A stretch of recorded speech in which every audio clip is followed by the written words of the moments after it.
Now, I intended to have this mock draft up a couple of days ago, but Bob Saget, life just can't seem to help but get in the way. But nonetheless, it's here.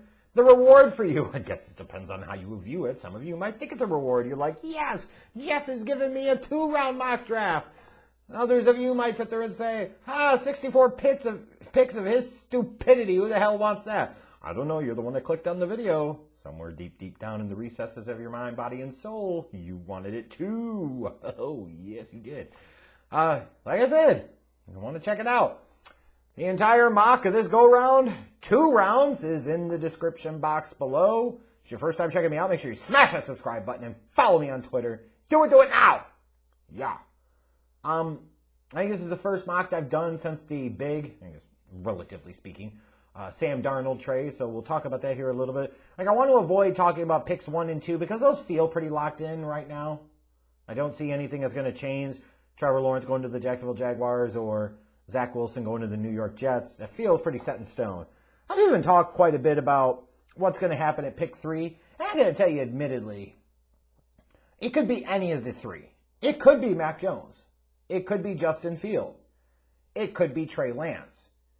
I could make an argument for each of them fitting there and each of them absolutely not making any sense going there. So I really don't know. That's where the draft really begins. I think everybody knows that at this point. Jacksonville's not trading out of 1. The Jets aren't trading out of 2. They're both taking quarterbacks, and we have a pretty good idea of who those 2 quarterbacks are fucking going to be. The draft, for all intents and purposes, this year starts at number 3. And even at number 3, we know they're taking a quarterback. It's which one? And I guess I will pose the question to you guys out there. 2 questions, actually. 1, if you were the Niners at 3, which of these quarterbacks would you take? 2, which quarterback will they take?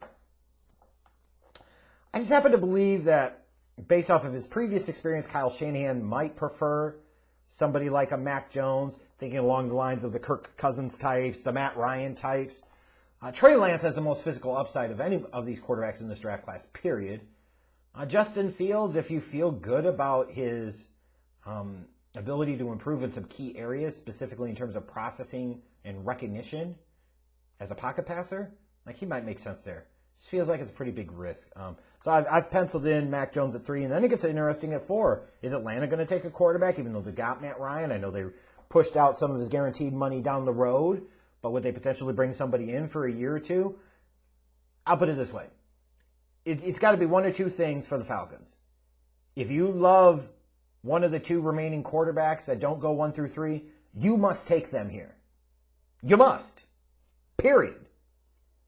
You say, well, you can take another player that can help out a Matt Ryan or help out that defense. You're thinking short-term vision. You have an opportunity, a chance to set yourself up well, thinking about from a long-term standpoint, almost like an infinite game type of standpoint, for the next 12, 15, potentially 20 years. That's the move you make 100 out of 100 times, especially if it's at the quarterback position.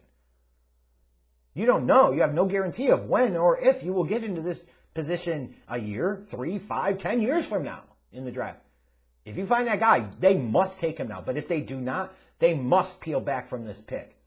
If they can find somebody that's wanting to trade up, like maybe a Denver, to move up from 9 to 4, then they need to try and encourage that. If they get somebody that's really ready to drop trowel, like a certain pretty boy, panicky Ryan Pace, to move all the way up from 20 to 4, and he's going to give you a bounty of picks for the next several years because he's a panicky moron, then you got to consider doing that. I feel like it would be a bit of a failure for the Falcons if they stayed at 4 and didn't take a quarterback, or they didn't trade out of that pick and took a non-quarterback at 4. Even though Kyle Pitts would be incredibly intriguing in that offense, let's not pretend that taking a tight end in the top 5 is incredibly risky. And a lot of these tight ends that have been taken in the first round in recent years, the history hasn't been great. It's an incredibly risky selection. Here I've got the Falcons taking Trey Lance, which brings up the Bengals at 5. And you're going to see a lot of things. You've seen plenty of things talking about offensive linemen going there, got to be able to protect Joe Burrow.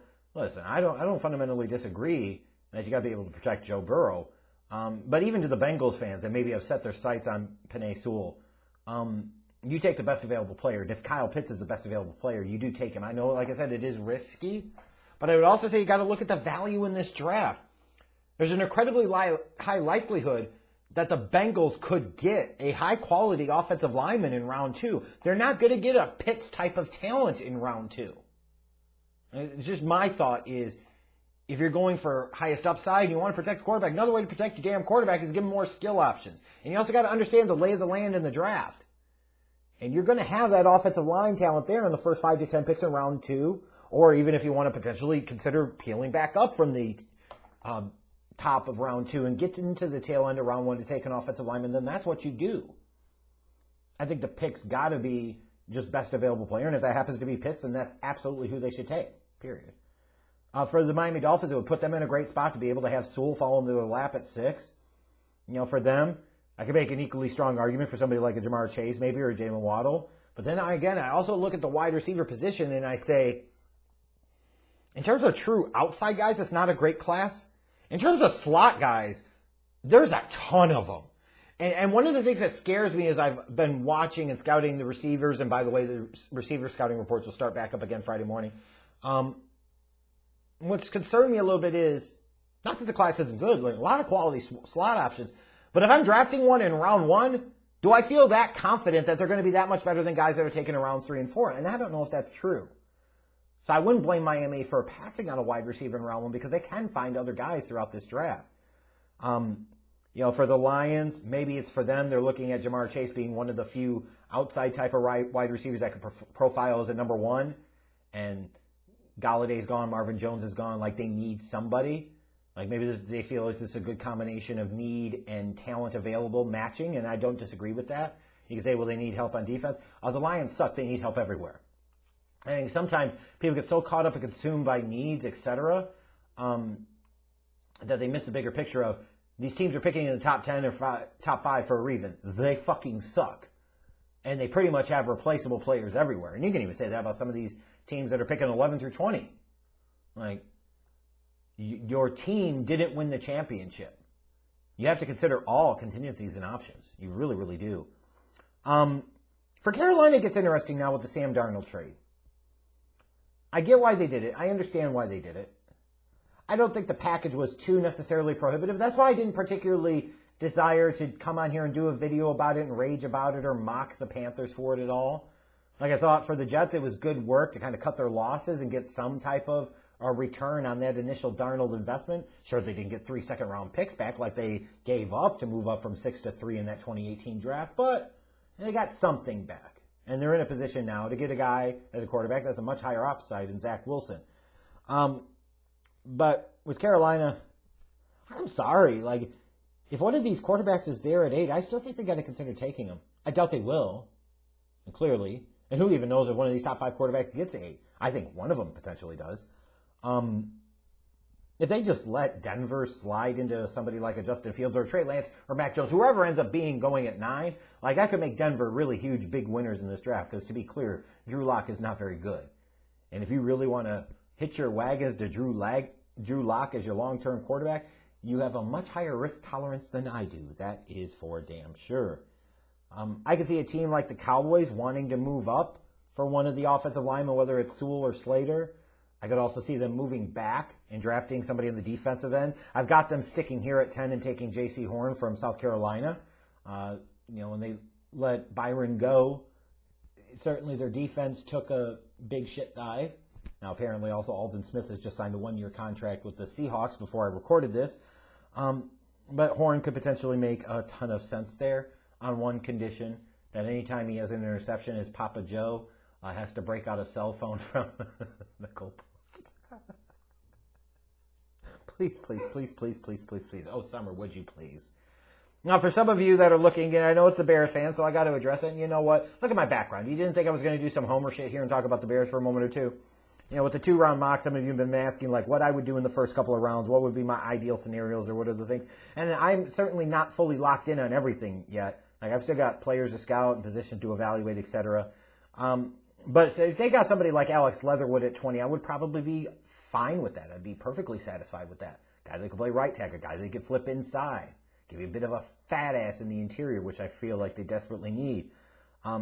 There's a sneaky suspicion to me that if they don't make a big move up for a quarterback and they don't have one they truly feel comfortable with taking at 20, I wouldn't be surprised if they potentially consider taking a corner here at 20, is what you're going to see, I think, in this draft is some of these defensive guys are going to drop. You're going to see good defensive talent that you can make arguments for going in the top half of round 1, that go in the bottom half of round 1, and even into round 2 and potentially round 3.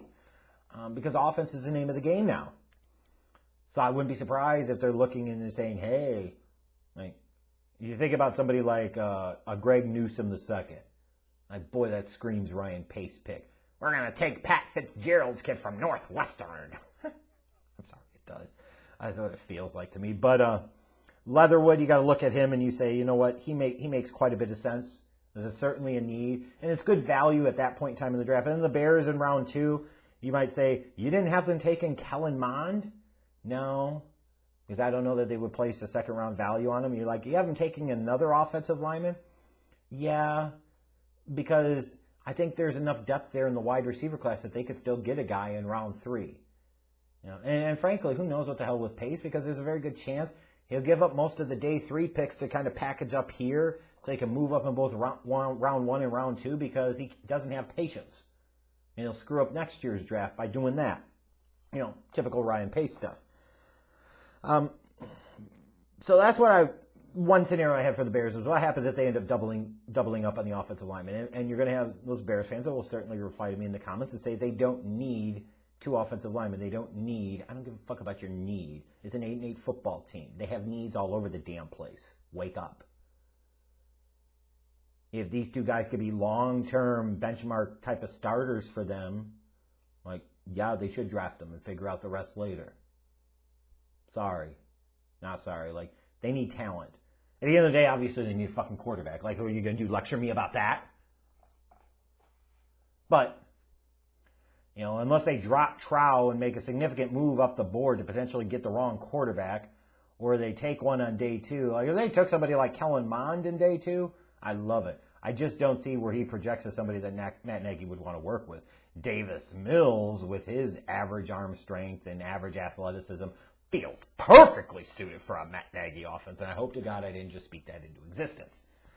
But anyways, make sure you check out my 2-round mock down below. Scouting reports for wide receivers continuing on Friday. Got a lot more content coming up in the next couple weeks before the draft, so stay tuned. Damn it!